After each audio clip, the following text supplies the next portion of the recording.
Welcome, welcome. Thank you for coming on the show. I know you know I'm a giant fan of yours. Can I first say one thing? Yeah. Dreams come true. I mean, the last time I was in this studio, I was back there. And to sit here is insane.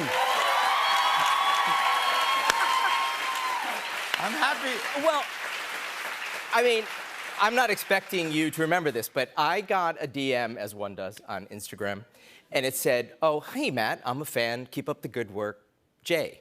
And it was from some troll account, I thought, of course, right? Yeah. And I called my daughter in, Clara, and I was like, "Clara, do you think Jimmy Fallon really sent this?" And she's like, "Dad, that is for real. That is so for real." And I was like, "No way." And then, like, here we are. It's crazy. No, I'm Thank you. I'm a big fan of yours. Yeah, so I had to slide in your DMs. That is so good. Tell you what a great job you're. Well, I found, I don't know how I found this this magazine, but and I also subscribe. Do you have a Substack thing or Yeah. But I have. I love this because it's everything. It's food. It's cars. It's cool watches. It's stuff that like this guy makes Saab. He collects Saabs or cleans up Saab's car. Like You could buy that car now. I think it's on Bring a Trailer. I mean, the magazine started because I selfishly wanted to create something for myself. Really? Because I kind of grew up in the magazine business. I was a photographer, and then I was working in legacy publishing.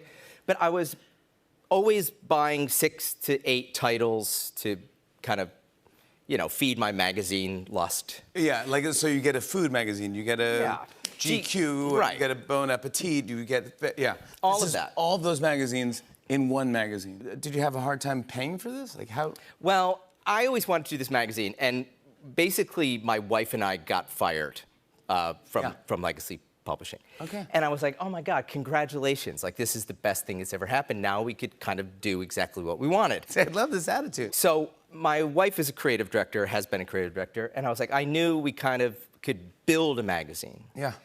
But I didn't know how I was going to pay for it. I didn't know how we were going to distribute it. And one night, I live in Brooklyn, a London Plains tree, which are those big trees that you see along the streets of neighborhoods like mine in Park Slope, broke off, fell, and landed on the only car on the block, which was my car.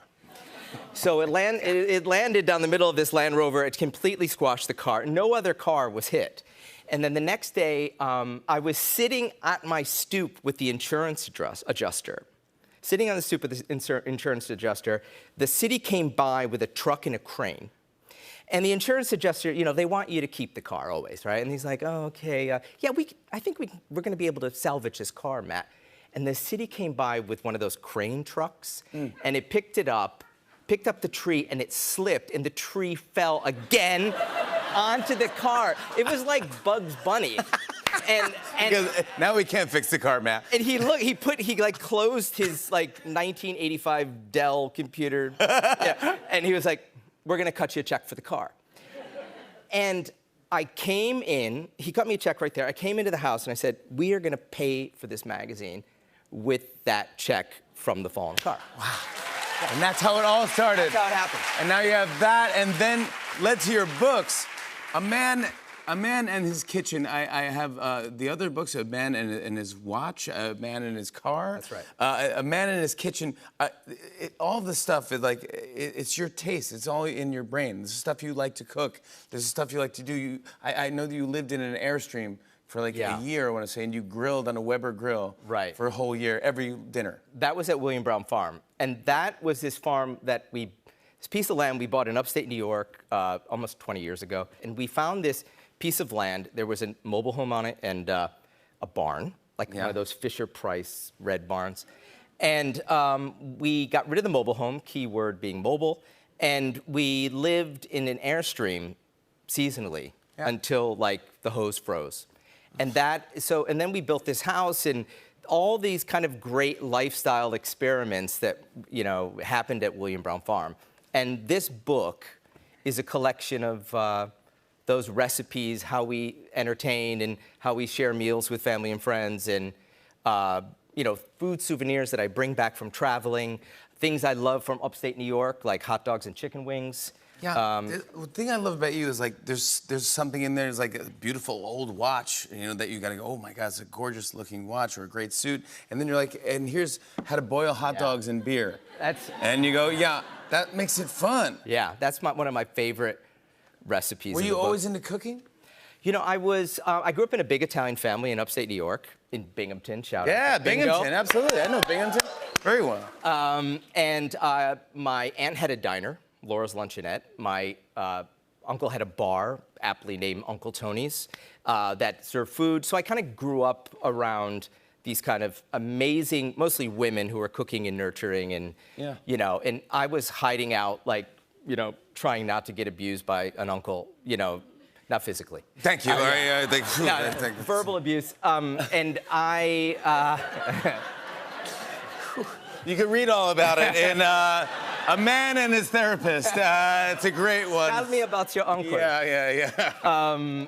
And so I grew up around all that stuff. And when I was up at the farm, I started keeping a journal about all these experiences. But like my early influences with food was these diners and these restaurants, and I loved cooking shows on television. Like, television was my educator. What was your favorite I show? loved Jacques Pepin. I loved The Galloping Gourmet. Love Jacques Pepin. Yeah.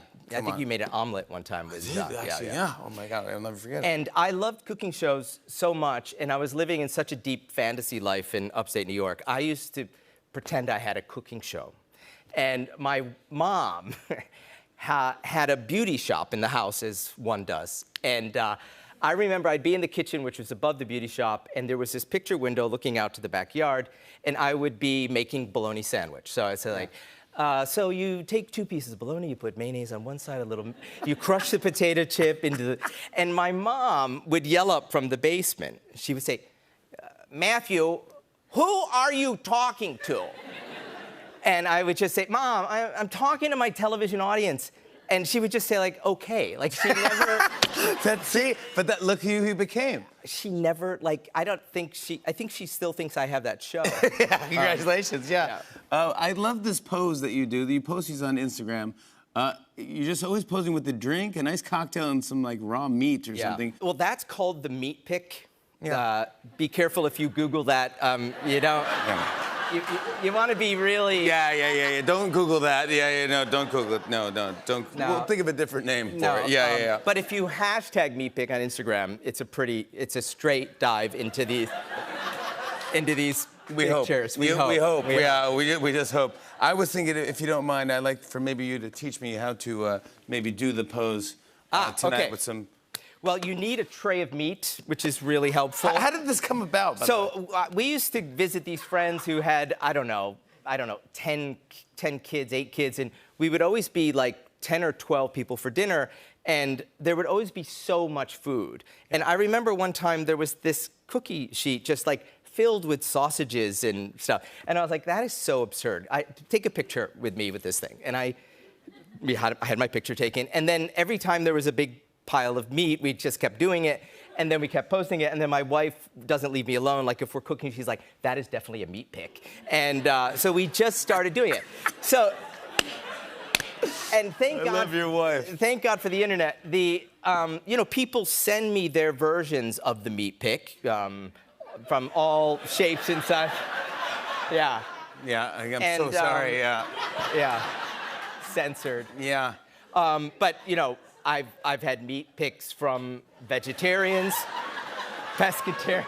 Yeah. My uncle. Yeah, oh, sure, your uncle, yeah, of course. No.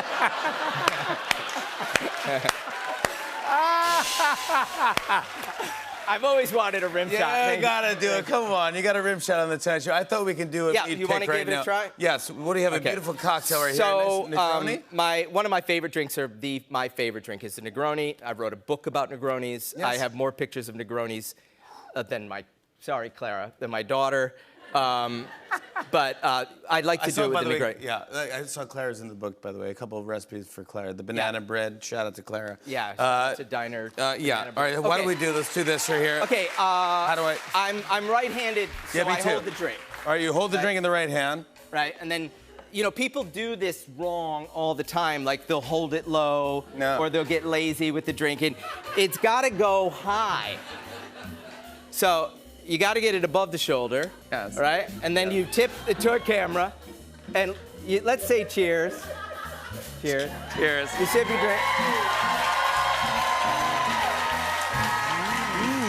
Matt Hranick, a man and his kitchen, is out now. Makes a great gift. We'll be right back with a performance from